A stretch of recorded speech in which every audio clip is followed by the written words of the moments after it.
anunciamos Jesus. Vai para O padre é escolhido entre os homens e longamente preparado para assumir uma importante missão. É fácil quando você tem assim aquela convicção de que é isso a vontade de Deus, então você faz com gosto, porque tem certeza de que aí você está realizando o projeto de Deus. O desejo de ser padre despertou em mim desde criança, a partir dos 5 anos de idade, quando eu participei de uma celebração litúrgica. Bom, no início não entendia muito bem, eu queria ser padre, porém na adolescência esse desejo veio com mais força por conta dos encontros com o grupo de jovens e também porque eu era coroinha, então via a celebração do padre, via toda aquela liturgia, e nisso nasceu em mim esse desejo mais forte para a vida sacerdotal. De forma particular, eu me contenho na dimensão em 2 aspectos. Primeiro, a questão da oração. E segundo, acreditar, né, na misericórdia de Deus. Acho que são esses mecanismos que fazem com que, né, ao caminhar, né, para a vida sacerdotal, ou mesmo, né, a vida religiosa ou outras vocações, né, que a sociedade, assim por sua vez, é constituída, né, a importância da oração e da perseverança, né, acreditar na misericórdia de Deus, que enfrentamos todos os desafios, né, do mundo pós-moderno, através dessa questão, né, se colocar na presença de Deus, através da oração e acreditar na providência que Deus tudo age, que Ele vai nos capacitando ao longo do nosso processo vocacional. Não foi fácil o discernimento, porque a gente sempre aspira grandes coisas, né? Mas com o decorrer do tempo, né, com todo o percurso que nós fazemos, com, né, os encontros vocacionais, a gente acaba descobrindo aos poucos a vida sacerdotal, porque para ser padre a gente precisa também passar por um período de discernimento. Neste seminário em Campinas, o relacionamento interpessoal entre sacerdotes e seminaristas ajuda na trajetória dos jovens. A maior lição que nós temos com os nossos padres idosos é o aprendizado no dia a dia mesmo, a vivência da vida religiosa. Esse exemplo que é passado para nós, que nos incentiva, nos mostra a alegria de como é dedicar a vida à igreja. Então, nessa alegria, nós podemos descobrir o quanto é bom esse caminho que nós estamos. E assim poderemos, então, ficar cada vez mais motivados a seguir em frente. De fato, às vezes parece um grupo sem pai, sem mãe, né? Deixaram a família, deixam tudo. Então a gente tem procurado responder para eles as necessidades também nesse sentido, né? De colaborar também na construção de uma afetividade bem clara, bem trabalhada, né? Com a ajuda, claro, de psicólogos, né? Que a gente tem. E também na parte formativa, né? De estudo, a parte acadêmica.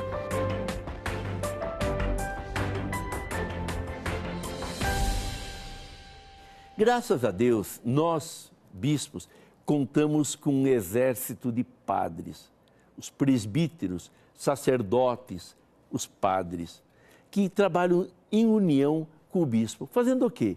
Anunciando a palavra de Deus, distribuindo os sacramentos, unindo as ovelhinhas em torno de Cristo, bom pastor. E o celibato do sacerdócio, por quê? Porque Cristo foi um sacerdote celibatário. Ele quis ser somente do Pai, somente dos irmãos. Então, aquele que assume o sacerdote na Igreja Latina, assume também o celibato, comprometendo-se a ser coerente com esta opção, para viver para o Pai, com Cristo, para viver pelos irmãos. E o outro grau, que passa a ser o primeiro, é o diaconato. É um sacramento para o serviço. Nas primeiras comunidades, as pessoas colocavam os seus bens em comum e os apóstolos distribuíam esses bens especialmente conforme a necessidade de cada um. Mas a um dado momento, aquilo foi tomando conta da vida deles. E Pedro constatou que eles não tinham tempo mais para anunciar a palavra de Deus e para rezar, que era a função principal deles.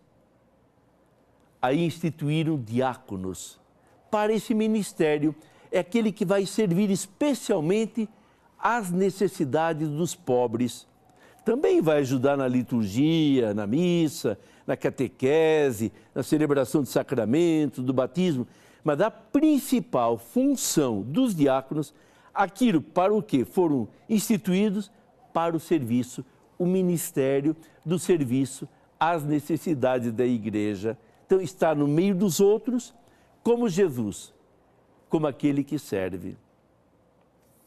Eu não sei se você tem pensado naqueles bispos, padres e diáconos que já passaram em sua vida.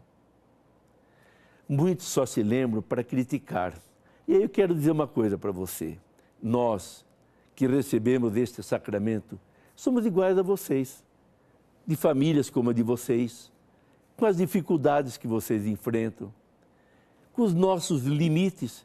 Nem sempre somos o que deveríamos ser, mas seguramente seremos melhores se o povo rezar por nós, se mostrar a sua amizade, graças a Deus a tantos que o fazem, se o povo pedir cada vez mais que o Senhor envie vocações santas para o seu ministério. Sem dúvida, quanto mais santos forem os bispos, os sacerdotes e os diáconos, com mais facilidade o povo de Deus também será santo. Reze, pois, para que o Senhor envie muitas e santas vocações à igreja.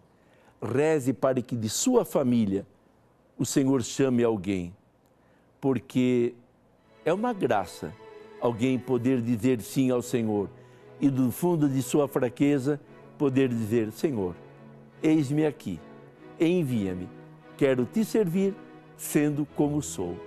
O resto, a graça de Deus fará quando encontra alguém que se deixa conduzir por ela. Receba a bênção do Senhor nosso Deus, a bênção de Deus Todo-Poderoso, o Pai, o Filho e o Espírito Santo. Amém.